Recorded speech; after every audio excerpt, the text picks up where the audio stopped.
Chapitre 6 Tot sur Alpha Prime, 2 septembre 2406. Plus un contexte est vaste, plus il est facile de s'y perdre. Et il était difficile de trouver plus vaste que cette étendue urbaine se déployant à perte de vue, sous un ciel blanc immaculé. Cette Terralopole, une ville dont la population se chiffrait dans les milliards, était le théâtre d'une quantité incalculable d'actions se déroulant simultanément. Plusieurs étaient anodines, mais d'autres avaient des implications d'une ampleur insoupçonnable. À l'instar de ce qui se tramait dans un petit entrepôt du parc industriel d'Alpha Prime. Tâchant de comprendre la scène qu'il avait devant les yeux, Elro éprouvait du mal à empêcher certains souvenirs de le distraire.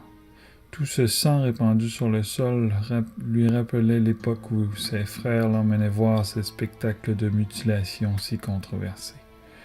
Dans son travail d'agent spécial de la police galactique, ce sentiment était malheureusement fréquent, mais aujourd'hui il se faisait plus dérangeant. Depuis le début de la semaine, les malchances s'accumulaient. Il avait reçu un nouveau mandat à long terme qui ne lui plaisait pas du tout. L'une de ses femmes s'était mise à l'accuser d'être émotionnellement négligent. Et pour finir, il était maintenant confronté au spectacle le plus sanglant de sa carrière. L'immense cité où cet agent de la 3e section de la police galactique travaillait était le refuge d'au moins un membre de chaque espèce répertoriée dans la galaxie. Lui était un Malvien, l'une des plus anciennes civilisations de l'unité galactique. Haut en moyenne d'1,45 m, avec un esprit vif et une attitude élégante, ses descendants d'un oiseau semblable au corbeau terrien étaient l'un des peuples fondateurs de cette ville. Malgré cela, Elro ne comprenait toujours pas cet endroit. Le héros, c'était le surnom d'Elro depuis ses débuts dans la police galactique, observait les lieux. Au milieu d'un vaste tapis de sang, un agent d'intervention médicale essayait avec peine de faire parler un bipède svelte à la physiologie canine, d'une race appelée Olven. Ce dernier avait le regard vide et le pelage imbibé d'hémoglobine. Éparpillés sur ce même tapis, 8 dépouilles aux mêmes attributs canins, dont les entrailles semblaient avoir explosé de l'intérieur. Même s'il avait depuis longtemps constaté le besoin sordide de tous les êtres de l'univers pour la violence, jamais il ne le comprendrait. Ses ailes croisées sur le torse, il attendait que son escouade assistée d'une sentinelle robotique aux allures d'insecte finisse l'examen consciencieux de la scène du crime. Une scène dont rien n'expliquait l'absurde cruauté. « Rien d'anormal au scanner, monsieur », dit la voix métallique de la sentinelle d'investigation. L'oiseau au plumage bleuté ramena son regard vers l'Olven qui avait vraisemblablement été le témoin de quoi que ce soit qui ait pu avoir lieu dans cet entrepôt. « Et lui, dit Elro en désignant du bec l'être velu, c'est bien celui qu'on pense? »« Affirmatif, » répondit le robot en présentant un écran portable où les empreintes d'ADN prélevées à l'instant se superposaient parfaitement à celles d'un certain Osric Mofelta. Ce petit magouilleur était bien connu de la police galactique, qui le classait comme un membre peu influent de la mafia Olven. Le recel d'informations était sa spécialité et il n'avait aucun autre type de délit connu à son actif. Cette habileté était probablement ce qui l'avait amené à devenir un informateur pour les forces de l'ordre. 2 semaines plus tôt, Osric avait contacté la 3e section de la police galactique, l'informant qu'on avait confié à la mafia un contrat des plus lucratifs. Même s'il fallait en général insister pour obtenir des renseignements de ce genre de magouilleur, Osric Mofelta avait reçu l'instruction, sous promesse de protection et de récompense, d'informer immédiatement la police de toute information concernant toute activité illégale ayant rapport aux ex-phasiens. Les représentants de cette espèce étaient si fervents d'individualisme qu'ils ne formulaient jamais de plainte aux autorités de l'unité galactique. Ils n'autorisaient la police galactique à aucune intervention dans leur territoire, y compris leur ambassade, appliquant leur propre réprimande aux actes perpétrés à leur égard. Cette attitude rendrait évidemment tous les gouvernements de l'unité bien nerveux, et le Conseil galactique avait donné des instructions aux forces de l'ordre pour qu'on garde constamment un œil attentif sur ces xénophobes. Ainsi, lorsqu'un individu avait approché la mafia Olven pour un piratage informatique de l'ambassade exphasienne d'Alpha Prime, Osric s'était immédiatement manifesté. C'était malheureusement sur le héros qu'était tombée la responsabilité de l'enquête initiée par cette information. Découvrir qui s'intéressait aux affaires de l'Empire d'Axpha. Une affaire qui allait assurément avoir des ramifications politiques épineuses. Elro n'était pas un expert de la diplomatie, il se spécialisait dans la résolution de problèmes, pas la préservation des apparences. Mais pour le moment, il se concentrait sur les faits et non sur leurs conséquences. Malgré l'escorte policière qui assurait la sécurité d'Osric Moffelta, ce dernier avait disparu pendant 3 jours pour qu'ensuite, très tôt ce matin, une sentinelle le détecte au moment où il entrait dans cet entrepôt. Ainsi, 2 hypothèses se présentaient. Soit les exphasiens avaient repéré l'infraction et avaient décidé de se faire justice, soit le mystérieux cerveau derrière le contrat de piratage s'était assuré d'effacer toute trace de cette transaction. La deuxième hypothèse semblait très crédible, puisque tous les gangsters Olven impliqués dans cette affaire gisaient maintenant dans cette gluante mare pourpre. Cependant, il était de nos jours tellement facile d'éliminer des gens, beaucoup plus subtilement que ne l'avaient été ces pauvres éventrés. Et pourquoi laisser un témoin? L'instinct inégalé du Malvien lui suggérait qu'il ne voyait même pas encore la pointe de l'iceberg.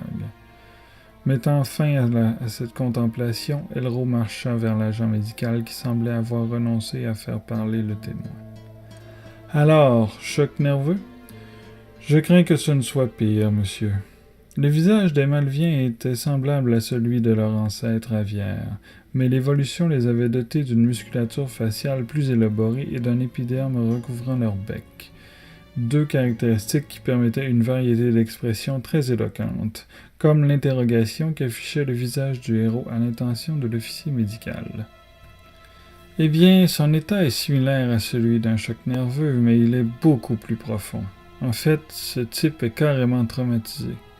Les Olven sont des êtres très intuitifs, et il est en conséquence extrêmement difficile de traiter un traumatisme psychologique de la violence de celui qu'a apparemment subi le sujet. Je vois. Voilà donc pourquoi un témoin avait survécu, celui-ci ne pouvait tout simplement pas témoigner. Pourtant, un détail accrochait. Aussi horrible qu'ait pu être la scène qui s'était déroulée ici, ce n'était pas assez pour troubler à ce point un être robuste comme un gangster Olven. Certes, un choc nerveux aurait été de mise, mais pas un blocage mental. Et selon vous, est-ce que la vision de ce qui s'est passé ici est la cause de ce traumatisme? L'officier médical hésita un instant. Non, il serait plus plausible de soupçonner quelque chose comme un contact mental. C'est bien ce que je me disais. L'agent spécial s'éclaircit la voix et haussa le ton. « Haynes! »« Oui, monsieur, je suis ici, » dit l'adjoint du héros. L'agent spécial Haynes se dirigeait vers son acolyte d'un pas lent, mais décidé. C'était un Dorak, un humanoïde aux traits reptiliens et anguleux, d'une taille comparable à celle d'un humain. Il arborait des écailles sur les arêtes de ses angles, pommettes, sourcils, épaules, coudes, etc., et son dos était couvert de cornes ainsi que l'arrière de sa tête. Malgré sa démarche et son aspect trapu, il était en excellente forme physique et mentale. Anciennement de la brigade criminelle, il avait plus d'expérience que son coéquipier malvien, mais ce dernier le surpassait en nombre de prouesses héroïques. Fait peu surprenant pour qui connaissait le tempérament de ces oiseaux. L'être à la peau et aux écailles grises avait néanmoins lui aussi une certaine notoriété, qui avait permis sa mutation de la 4e à la 3e section 3 ans plus tôt. La principale différence entre ces 2 départements touchait surtout leur polyvalence et leur juridiction. La 3e section s'occupait des affaires plus complexes, alors que la 4e servait de simple police sur la terralopole de Thoth. « Contacte le central, Haynes. Dis-leur de nous assigner un télépathe du département psychologique. » Elro fit signe à l'officier médical de conduire Osric à la sortie. « Alors, c'est ça la raison du silence de notre témoin ?» constata Haynes en regardant l'Olven être reconduit à l'extérieur. Il activa l'interface de communication implantée dans son crâne, équipement standard chez les agents de la police galactique, et envoya les instructions de son collègue à la base. « Ok tout le monde, finissez votre besogne et appelez une équipe de nettoyage, dit ensuite le Dorak, en suivant Elro qui marchait vers la sortie du pas léger typique à sa race. Une fois sortis, ils avaient l'un des soleils d'Alpha Prime droit devant eux. Celui-ci éclairait à contre-jour la myriade de bâtiments et de véhicules volants qui s'étalaient autour d'eux et au-delà de l'horizon.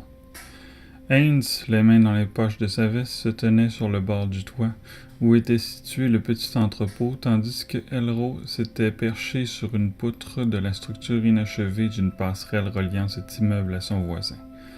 Observant la circulation devant, au-dessous et au-dessus d'eux, les enquêteurs réfléchissaient aux pistes initiées par leurs premiers indices. Le piratage commandé par un individu ou une organisation non identifiée touchait des informations de cartographie et de protocoles de communication exphasiens. Vu les restrictions législatives qui encadraient l'accès à de telles données, même le département informatique de la 3e section n'avait pu découvrir si l'objectif du délit avait été atteint. Les mafiosos avaient-ils été tués parce qu'ils avaient échoué ou pour taire leur découverte? Si les motifs de ce piratage n'étaient pas aussi nébuleux, la réflexion aurait été moins ardue. Tandis qu'il observait cette perspective sans fond sous ses pattes, Elro entendit son coéquipier s'adresser à lui.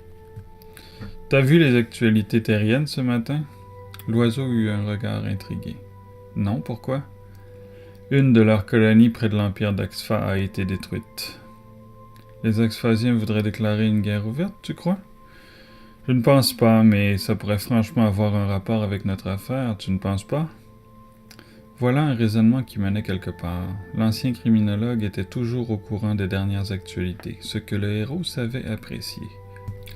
C'est une piste intéressante, mais qui pourrait vouloir une telle chose, et pourquoi? Un court silence suivit. Je ne sais pas. Qui que ce soit, il n'aurait pas pu mieux choisir ses nations, lança Elro pour lui-même. Haynes releva un sourcil écailleux en regardant son interlocuteur. Les Terriens sont la civilisation la plus belligérante de l'unité. Ils ne se poseront pas beaucoup de questions avant d'entamer un conflit. Une culture qui a vécu un soulèvement colonial il y a à peine une vingtaine d'années et qui a traversé 2 guerres planétaires de suite 400 ou 500 ans plus tôt. Le Malvien s'aperçut que le Dorak l'écoutait en souriant à demi. « Oui, évidemment, je parle à un ancien de la criminelle. Tu sais tout ça, toi.